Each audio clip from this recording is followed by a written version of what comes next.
Halo, apa kabar Victorian? Semoga dalam keadaan sehat semuanya tentunya. Saya doakan semuanya sukses luar biasa.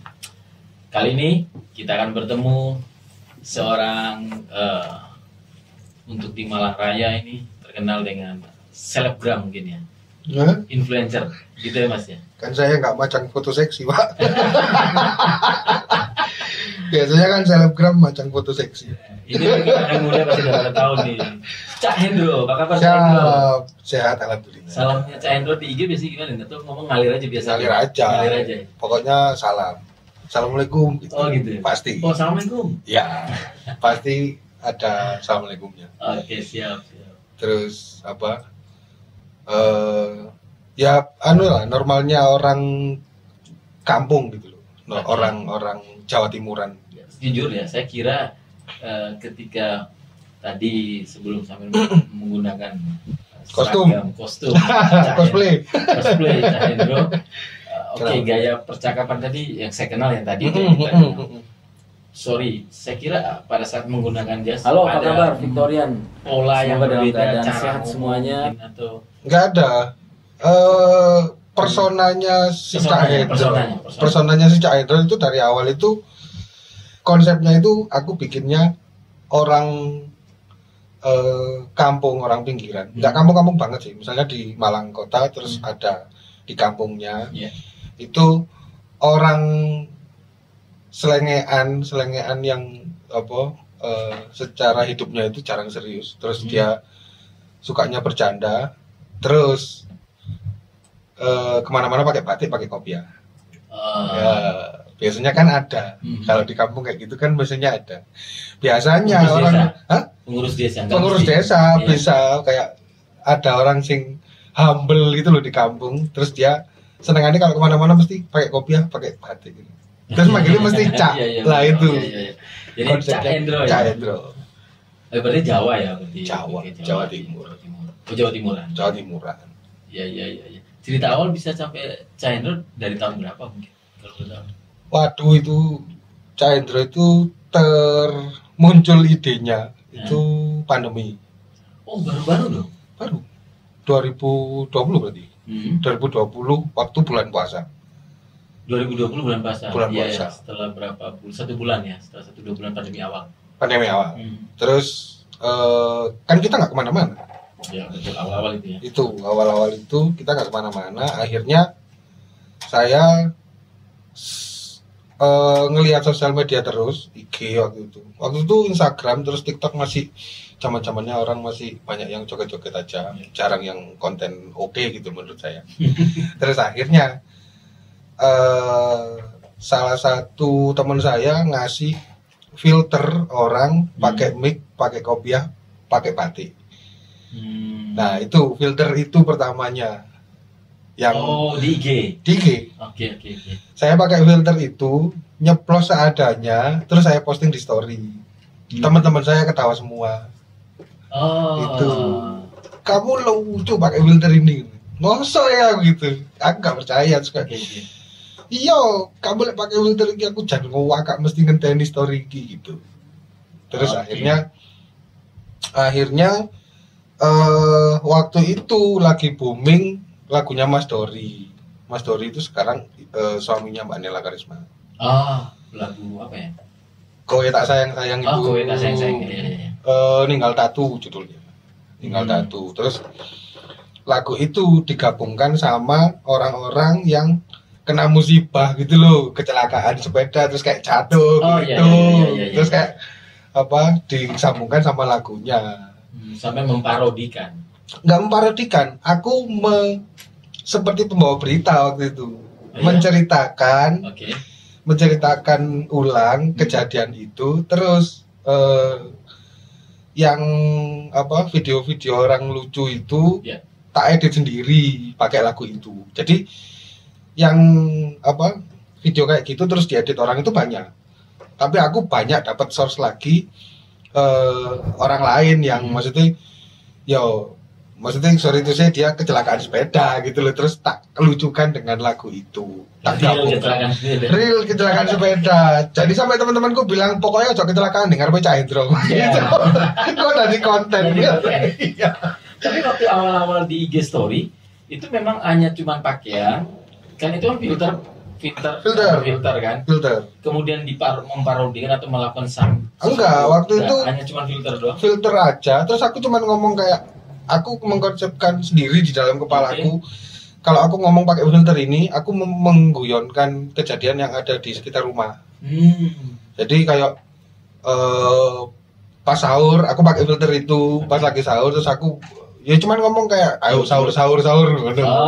Gitu. Iya. Cuman efeknya karena filter itu sama act outnya. Itu bikin teman-temanku ketawa. Langsung ditotalin dong. Cari baju akhirnya. Enggak, masih lama. Awalnya masih pakai filter itu. Oh, masih pakai filter itu. Termasuk nanti pas buat lagunya Dori tadi itu masih pakai filter itu, tak edit. Oke. Ini tak liatin ya. Lewat handphone editnya. Lewat handphone, semuanya. Jadi awal filter itu yang bikin rame.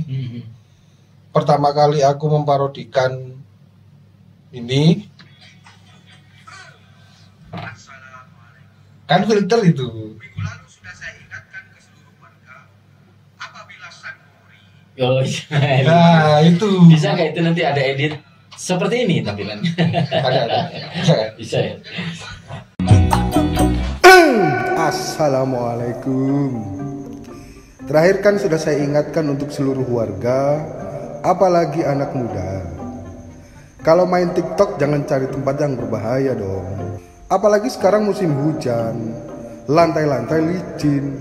Kalau masih ngotot main TikTok di lantai yang licin, nanti terjungkal. Wes tak kandani ngeyel. Mas Dori, aku rindu.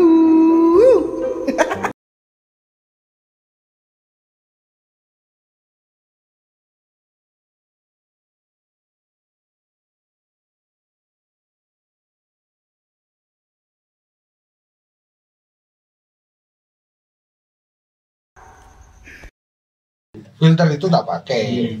Terus memparodikan orang-orang jatuh-jatuh gitu loh. Oke. Rame. Pertama kali video pertama. Jadi sebelumnya itu aku ngeposting kayak aku ngepantun pakai filter itu. Ngepantun pakai filter itu terus tak putuskan kayak tak masukin di Instagram wis ngono. Aku tak ngelucu-ngelucu aja. Ngapain aku ya di rumah pandemi ya gitu. Iya, betul. Terus tak taruh di IG. Awal biasa aja, teman-teman tok yang nge-like. Terus begitu aku memparodikan yang ada orang jatuh, tak kasih video itu entah dari mana viewernya. Videoku itu diambil sama akun-akun yang apa ya namanya, shitpost gitu loh, kayak dagelan.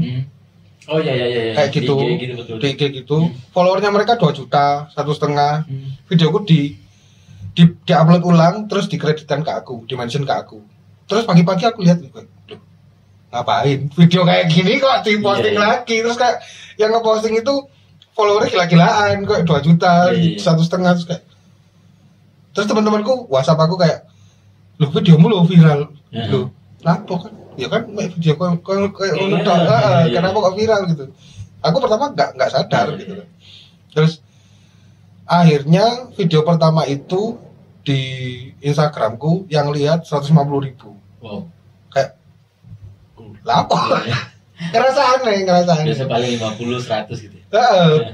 Apa biasanya ya teman-teman sendiri ya paling 300 yang like 100. 300 ya, naik 200. Karena secara pertemanan Instagram aku kan awal itu 1.000. Awalnya 1.000 ya? 1.000. Terus ya itu di repost itu terus dikreditkan. Aku ngerasa aneh, terus kayak kenapa sih? Terus temanku ya ada beberapa temanku yang bilang, "Loh lucu, videomu itu lucu." Ngono pasti dilihat orang. Terus kayak masa ya yes, tak bikin mana ngono. Bikin lagi video kedua. Iya, maksudnya bener-bener yang ya wis lah gabut gitu loh di rumah ngapain kan pandemi gitu. Mau keluar gak bisa terus kayak mau ke rumah sakit aja gak berani kalau pas sakit. Terus itu bikin lagi video kedua yang nonton 250.000. Terus yang nge-repost akun-akun kayak gitu banyak juga. Akhirnya viral itu. Akhirnya viral itu. Sampai akhirnya temanku ada yang bilang, "Aku gak pernah lihat Instagrammu. Tiba-tiba ayahku itu bikin status video wajahmu Mas," jariku.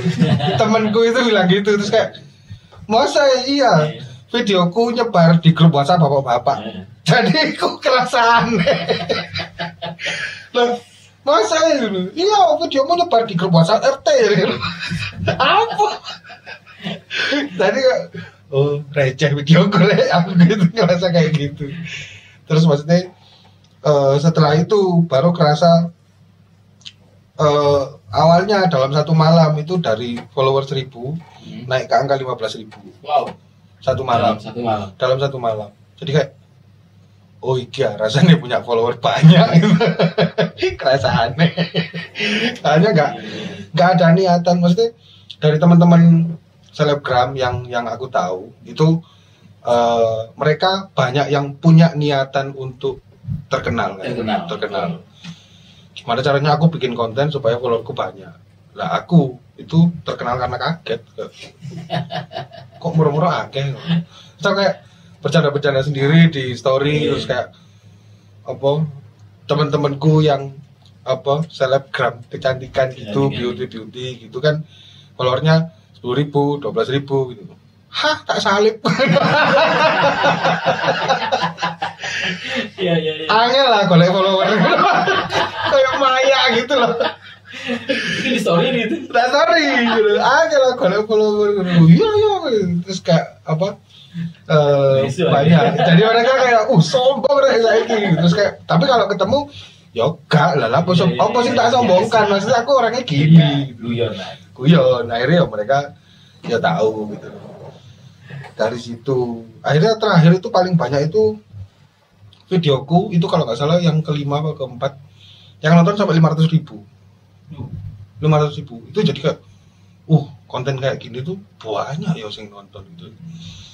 Malah yang nge-repost videoku itu yang nonton nggak sampai segitu, nggak sampai sejuta, nggak sampai paling 250.000 gitu. Justru mereka karena fresh kan kalau nge-follow sama si kreatornya jatuhnya lebih duluan dapat kontennya gitu kan. Jadi viewernya lebih banyak. Itu sih awalnya. Iya.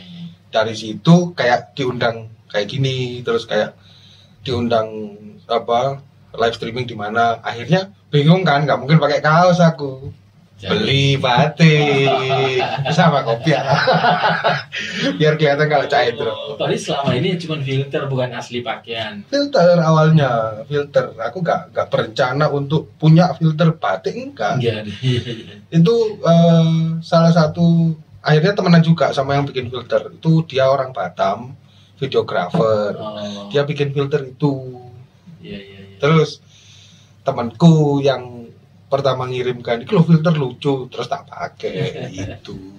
Terus sekarang perjalanannya dengan Cahendro dengan sosok seperti itu yang akhirnya ditemukan sosok Cahendro yang berkopiah batik sampai sekarang masih terus berjalan dengan setiap hari posting. Enggak, akhir-akhir ini setelah melejit itu akhirnya aku bosan.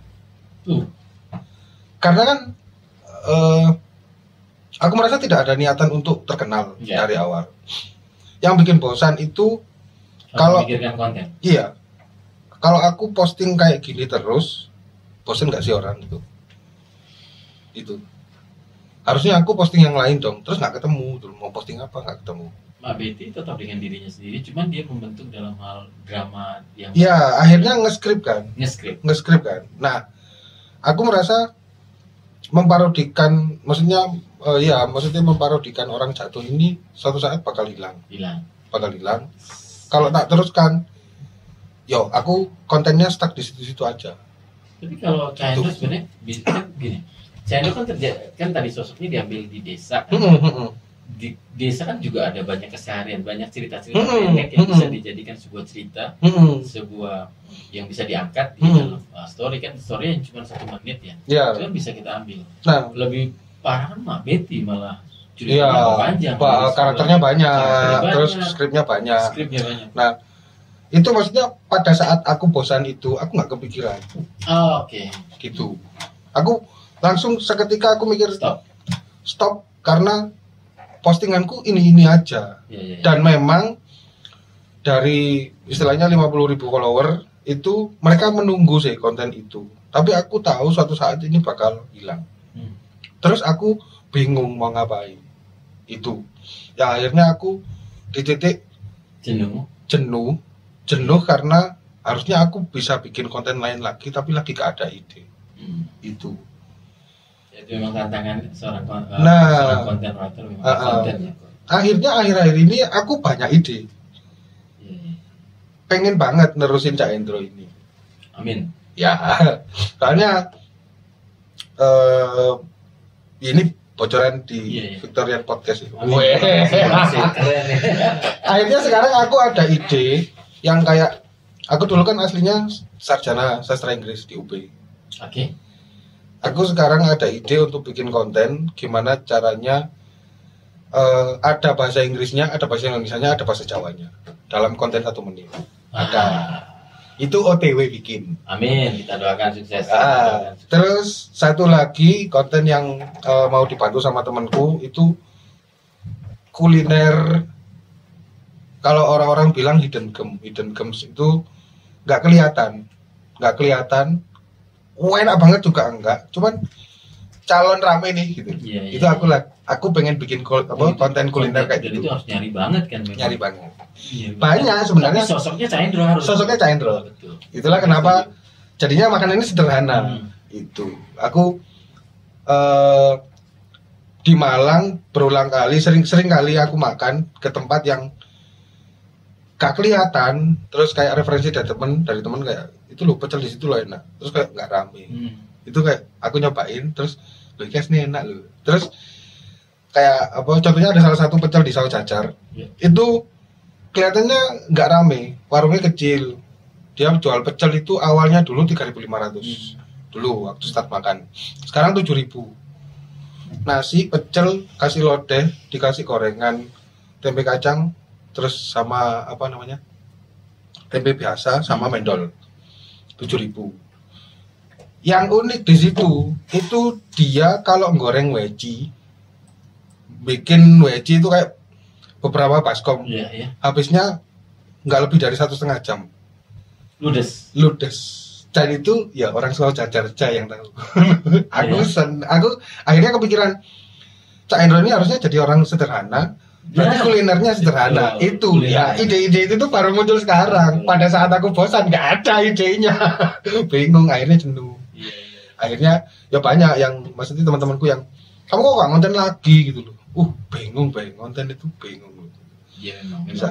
Di saat idenya kan tuntutan itu. Kemarin viewernya banyak, terus sekarang itu aku ngerasain dari yang aku ngelihat viewer itu 500.000 sampai terakhir aku posting itu yang viewernya cuma 20.000. Agak drop rasanya.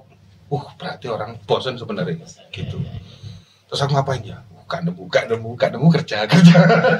Tambah bingung. Ya memang tantangan konten kreator tuh di situ ya. Iya. Originalitas, terus pembeda itu butuh banget. Yang akhirnya ya bisa ngonten itu bisa, tapi kalau misalnya nggak beda ya sama aja. Betul. Gitu loh. Tapi saya kira awalnya Cak Hendro itu selain dari sisi penampilan tapi juga ada mendok tersendiri, saya kiranya awalnya. Ternyata biasa mendok umumnya. Cuman stylenya aja. Makanya pernah unik juga sih Cak Hendro. Kenapa? Tidak unik juga menurut saya.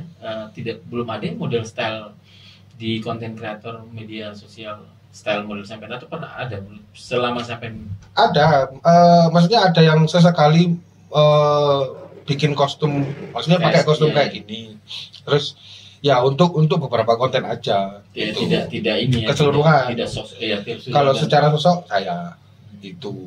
Terus pernah waktu itu akhirnya nyoba bikin konten ciri-ciri bapak-bapak kekinian. Ya. Itu saya pakai kopiah, pakai singlet, pakai sarung, terus secara ciri-ciri tak tampilin di konten itu semua kayak lebih sayang tanaman daripada istri, terus lebih sayang burung daripada istri.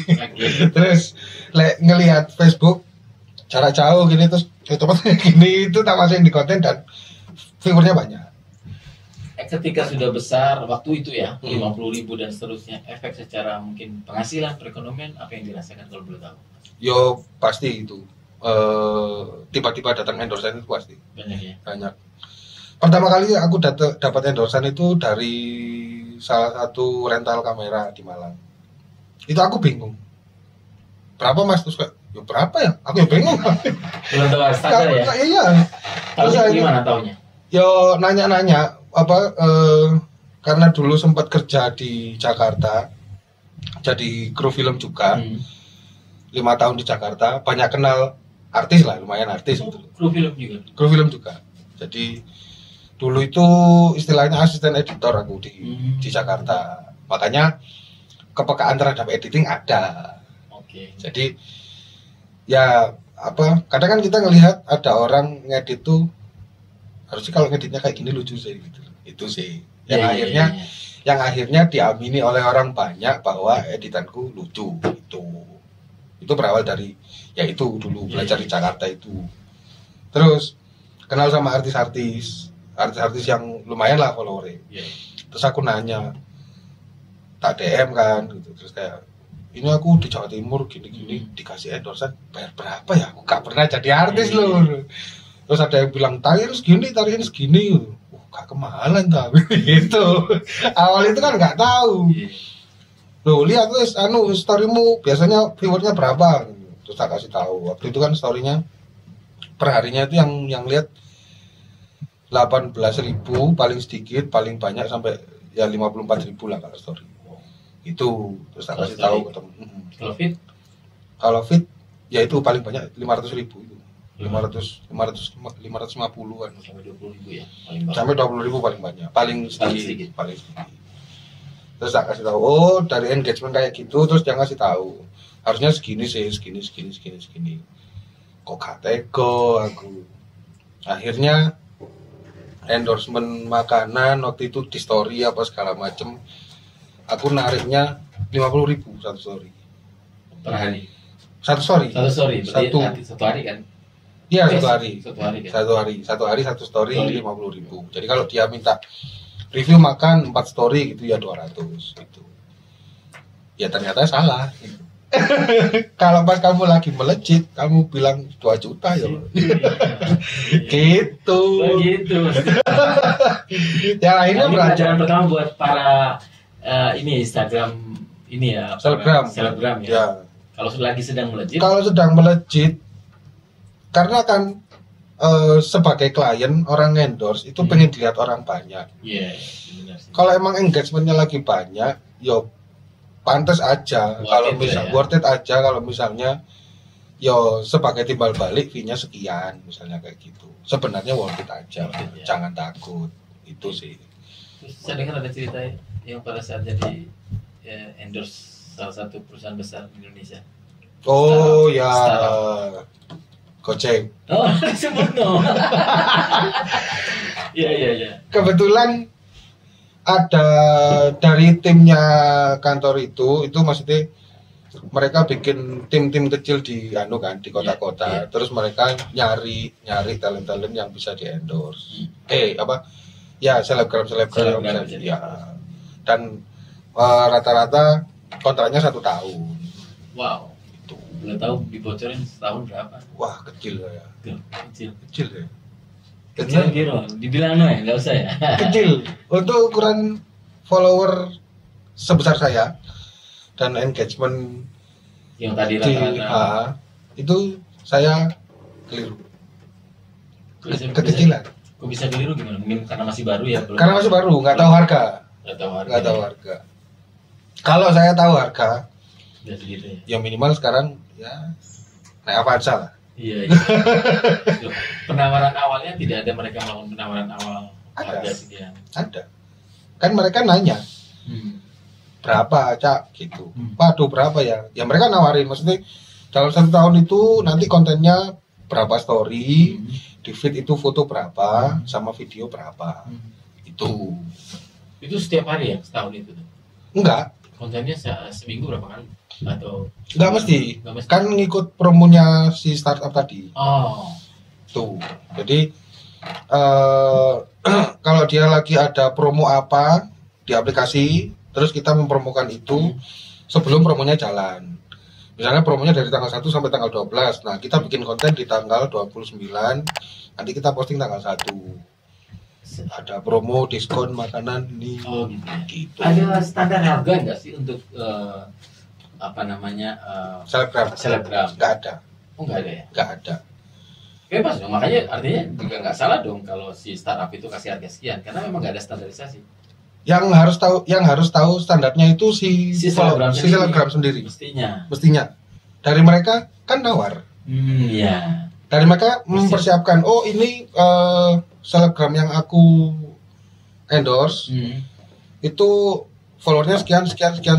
Ya, rata-rata biasanya segini sih kalau endorse dia. Gitu. Kalau endorse yang followernya segini, mereka menyiapkan uang segitu. Terus kayak ditawar kan. Begitu ditanya terus si selebgramnya nggak tahu harga, yo alhamdulillah kan. Gitu. Itu. Kita minum dulu, Cak. Siap. Terima kasih. Tuh.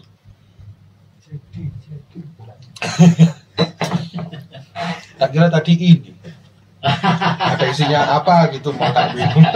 Ternyata dikasih teh. Ya ini juga buat pemirsa Victorian kalau mau pesan di kita nih. Oh dijual ini? Dijual dong. Siap. Dijual ini bagus buat tapi. Victorian. Ini ada suhunya mas. Ya. Oh iya ya. Ada di dalam suhunya berapa ada. Hah? Jadi kalau mau silakan pesan. Harganya nanti ada di boxnya ya mas ya. Hah? Iya. Harganya yang pesan. Tapi kalau untuk sampean kita kasih dong. Oh siap. Enggak maksudnya dijualnya di Instagram apa di YouTube? Karena sampean bahan ini kita jual nih. Pesannya di website apa? Pesannya bisa di website. Nanti selanjutnya baru kita mikirin cara jual. Oh gitu. Ini spontan aja nih gara-gara sampean. Ya soalnya bagus kan dia. Iya. Otak marketingnya langsung keluar juga. Ya, jual aja sekali. Jadi bagi para pemirsa Victorian mau beli silakan pesan, nanti bisa di komen. Dibawain. Gitu mas. Ya nggak apa nanti Cak. Memang kita sudah siapkan untuk Cak Indro. Siap, terima kasih. Gitu. Nah kalau tadi Cak Indro aslinya mana sih Cak? Kebetulan orang tua itu kerja di perusahaan telekomunikasi. Jadi dinas pindah. Jadi saya bingung waktu itu. Aslinya mah itu saya itu lahir di Surabaya. Ya. Lahir di Surabaya, seminggu dibawa ke Tretes. Karena bapak kantornya di Tretes. Habis dari Tretes, saya pernah ke Bandung, ke Solo, terus ke Sidoarjo, terus sekarang di Malang. Terus kayak aslinya mana? Oh, bingung. Bapak asli mana? Bapak asli Wonogiri. Kalau kita orang timur biasanya ikut darah bapak dong ya.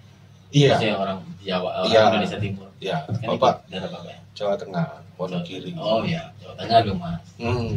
Terus kayak ibu Nasution, orang Batak. Oh beda. Iya. Oh isi campur-campur. Makanya itu.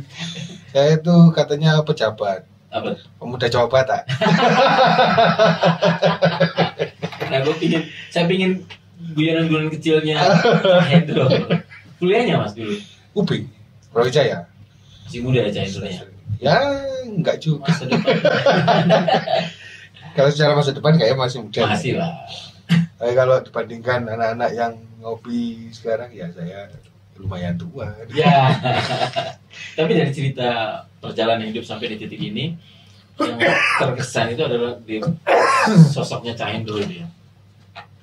Sangat terkesan dan itu sebenarnya terus kalau dipertahankan sama Cak Hendro ya bagus loh Cak. Karena sesuatu yang menurut saya repetisi itu terus diulang dan dijaga konsistensinya itu bakal jadi sesuatu. Benar. Cuman ya itu waktu itu ngerasa ada sisi apa ya? waktu aku bosan itu ngerasa ada sisi seniman dalam diriku. Ada nggak sih? Iya. Biasanya kalau punya kenalan seniman terus dia, loh kamu kok nggak berkarya lagi? Saya lagi stuck, saya lagi belum nemu inspirasi, itu biasa. Itu. Di Yang titik harusnya, itu akhirnya ya maksudnya aku ngerasa nggak disiplin. Maksudnya harusnya kalau tak jadikan pekerjaan Cak Hendro ini secara disiplin aku konten terus apa segala macam, harusnya menghasilkan sesuatu. Tapi ya itu stuck waktu itu. So, ada pesan buat kita, buat semuanya di titik yang sampai pelajari sampai di titik ini. Hidup. Wah, itu pesan-pesan hidup. Ya mungkin bukan pesan ya, kira-kira dalam sampai di titik ini saya merasakan oh ya sebenarnya begini atau. Ya itu tadi, maksudnya konsistensi itu penting. Maksudnya konsistensi terus totalitas itu butuh. Mengorbankan banyak hal demi sesuatu yang harusnya peka bahwa itu sesuatu yang besar. Terus kayak harusnya ngambil jalan itu, tapi karena banyak hal akhirnya nggak peka jadinya. Ya itu. Ya kadang memang ya sesuatu yang kalau kita meraih dengan bagus, baik, sukses itu memang butuh pengorbanan. Iya. Banyak hal yang kita korbanin. Banyak. Pasti. Nah, ya waktu itu akhirnya karena nyambi juga. Ada passion di arah event organizer, event planner. Jadi sesekali Cak Hendro-nya tak tinggal, terus kayak aku pengen bikin acara, pengen bikin ini, pengen bikin itu. Terus Cak Hendro-nya tadi jadinya terbengkalai gitu. Ya ini karena sampai sosok Cak Hendro, pertanyaan saya masih seputar Cak Hendro. Kalau bukan sosok Cak Hendro, saya tanya lebih yang aneh-aneh. Sampai di luar. Tapi maksudnya itu juga jadi salah satu faktor yang akhirnya meninggalkan Cak Hendro tadi. Karena kerja kan, kerasa mengerjakan sesuatu yang aku bergerak, itu juga passionku juga gitu loh. Dan lapo aku guyon-guyon doain di Instagram lapo gitu. Tapi ternyata di balik itu ya ini sesuatu yang besar terus kamu tinggalkan. Itu sih. Tapi dengan ide yang baru nanti kita tunggu ya Cak Hendro di YouTube maupun di IG ya. Yang tadi Hidden Food atau Hidden Camps. Sama apa ide-ide yang tadi Cak Hendro sosok apa tadi? Yang bisa bahasa Inggris. Bisa bahasa Inggris, bahasa Indonesia sama bahasa Jawa. Kita tunggu ini mudah-mudahan sukses terus Mas Hendro. Amin. Mungkin ada yang mau saya dengar tadi sebelum mulai sudah mau bisik mau nanya-nanya ke saya. Yang apa part 2 aja nanti. Aku maksudnya penasaran terhadap Victory itu sendiri sebenarnya. harusnya gitu. Oke, Makanya ya enggak, maksudnya kan dari tadi membahas tentang saya. Ya memang bintang tamunya sampean. Iya. Cuman kan kalau misalnya saya podcast di mana gitu kan, apa nih gitu. Apa nih? Makanya akhirnya apanya? Ya maksudnya kan kemarin kayak awalnya kan ngirim link ke saya. Terus kayak podcast apa nih gitu. Itu sih. Okay. Akhirnya aku penasaran Victorian Podcast itu maunya ke arah mana. Terus itu.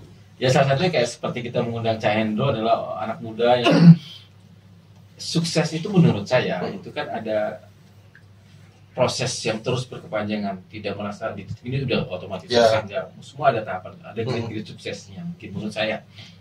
Sehingga bagi saya saat ini Cak Hendro sudah sukses di titik ini. Bahwa nanti kan kemudian meningkatkan lagi nilai kesuksesannya. Nah itu nanti gitu. Benar.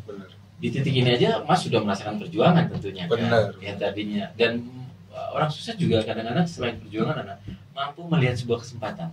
Walaupun karena itu tidak disadari. Gitu kan Mas ya. Nah, cerita-cerita seperti itu mungkin bisa menjadi inspirasi buat teman-teman Victorian. Karena Victorian sendiri berawal dari kata yang saya pahami Victorian itu kan para pemenang. Jadi mereka pernah menang dalam kehidupannya. Di tengah kamar, kos-kosan, masa pandemi, Cak Hendro-nya merenung mungkin melakukan sesuatu yang mungkin tadinya biasa-biasa saja receh dan pada akhirnya menjadi sesuatu. Nah itu kan juga sesuatu juga kerja hasil dari ya kalau zaman sekarang namanya konten kreator itu. Ya, Ide itu kan bisa datang dari mana aja dalam Benar. kondisi saat bagaimana saja. bagaimanapun.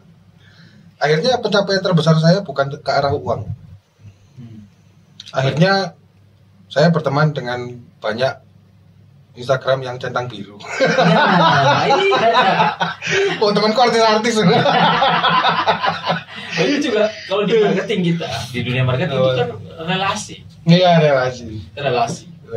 Akhirnya kenal sama Mas Yes, Story, yes, terus Mbak Nela Karisma yes. gitu. Kayak, wah. Suatu saat saya terus punya bisnis. Nah, ya. Nah. Waktu itu ditawarin. Iya, seperti kata Nalu yang sampai mengajak saya kan yang ke sana. Iya. Harus dong, kan relasi. Relasi, gitu. Semua itu relasi. Iya. Iya, gitu. Ada apa lagi mungkin? Saya kira itu mungkin aja ya. Boleh, maksudnya nggak ada sih. Ada mau nanyakan masalah bisnis yang tadi. Aku tuh penasaran maksudnya sebenarnya. Belum selesai terjawabkan Apa tuh? masalah kayak apa ya? Selebgram dijadikan brand ambassador kayak Doni Salmanan, kayak Indra Kents gitu-gitu. Itu istilahnya sering memang banyak yang kayak gitu atau secara kasus gimana sih? Bisnis itu kan tadi kembali basic bisnis kan kalau mau setiap bisnis itu kenapa adanya marketing? Karena butuh promo secara tidak langsung. Ya kita tidak tahu basicnya bagaimana, tapi yang saya pahami secara umum bahwa kenapa alasan pilih Doni atau tidak saya tidak tahu. Ya benar. Ya kan? Secara tapi, PA ya. Tapi overall orang memilih itu karena bisnis itu kalau mau dibesarkan ya butuh dimarketingkan, butuh dikenalkan kepada banyak orang. Benar. Kalau sesosok orang itu sudah punya kenalan yang banyak, sudah punya relasi yang banyak, atau baik dari mungkin dari melalui media sosial atau apapun, sama satu lagi dia nekat, dia siap dengan bahwa ini sebenarnya maaf ya dalam tanda kutip dibalik ini semua adalah kebohongan, tapi dia siap tampil. Tidak semua orang kan berani tampil dalam arti bahwa dia tahu ini bohong, dia udah tahu semua ini bahwa tidak benar. Tapi kayaknya dia nggak tahu deh.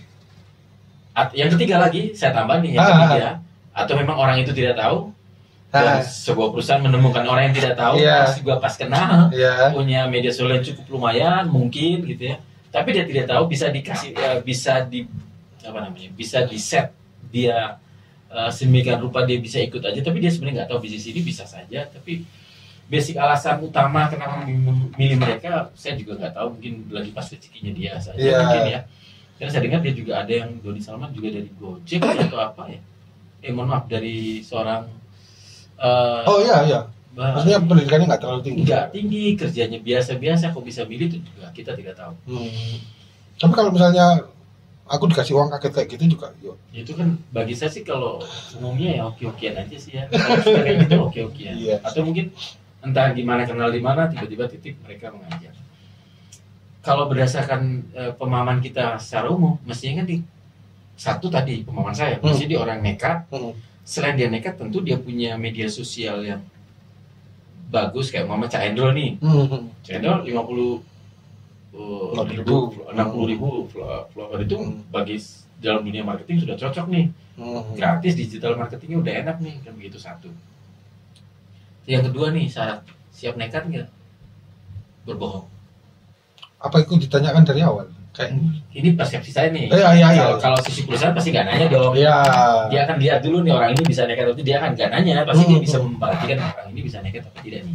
Oh gitu. Karena banyak sekarang nih nggak usah bilang nih, banyak ini di media di podcast ini saya menyatakan, mungkin saya belum, nanti saya mau monolog juga menyatakan bahwa banyak bisnis investasi bodong yang kemarin rame. Saya pribadi pun kita juga bisa buat seperti itu. Tinggal kita berani apa tidak, nekat apa tidak, berani berbohong sama orang apa tidak.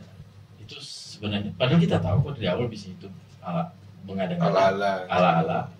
Ya, kalau Doni Salman beda ya maksudnya beda dengan yang Ponzi itu beda. Kalau Ponzi memang sudah disengaja mengumpulkan masyarakat, dicolek dengan menjanjikan, ini umpama saya milih si A nih.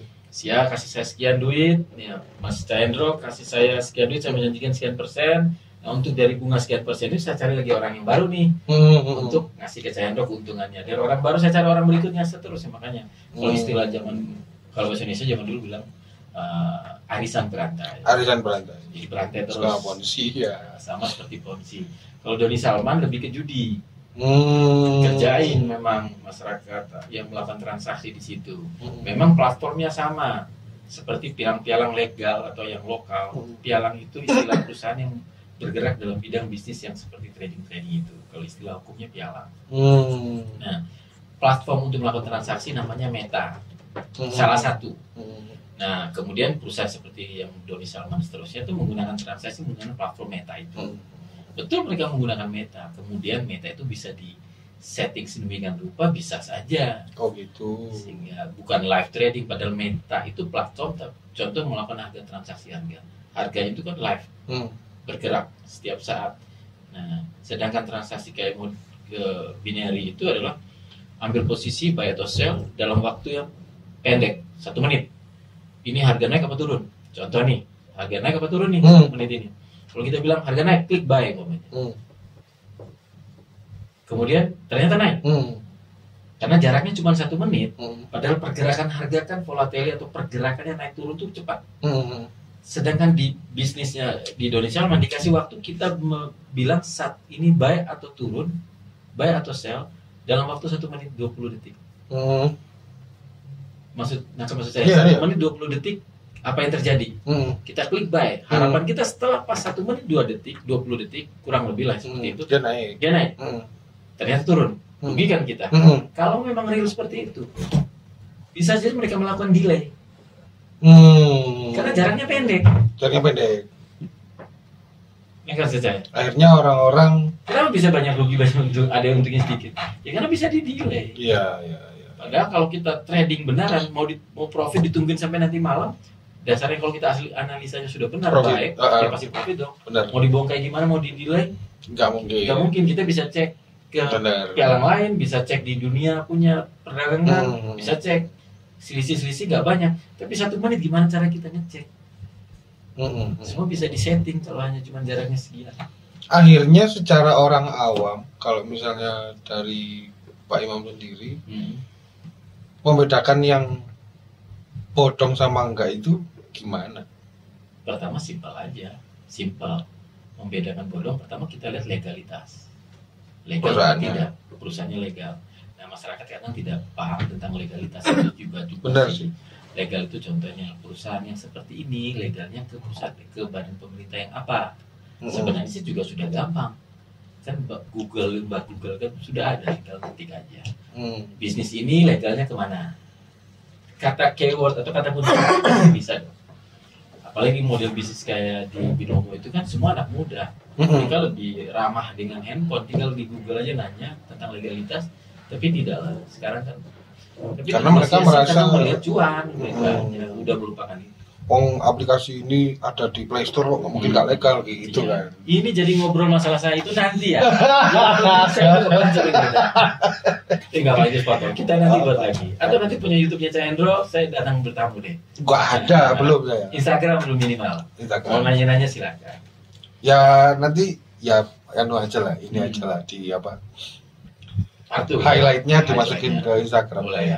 Nanti kita part 2 di sini nggak apa-apa. Boleh, sama mungkin di Instagramnya sampean mau Cak Hendro bertanya tentang perkembangan investasi bodong seterusnya. Kita bicara dari sisi keanak mudaan. Siap. Tanpa harus dengan bahasa yang resmi, boleh lah. Soalnya butuh juga. Boleh. Karena kan apa ya?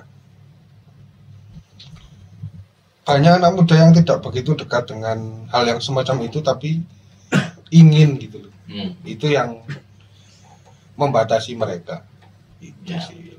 Akhirnya terbohongi oleh itu. Wah, ini kalau mainan Binomo cepet kaya. Wah.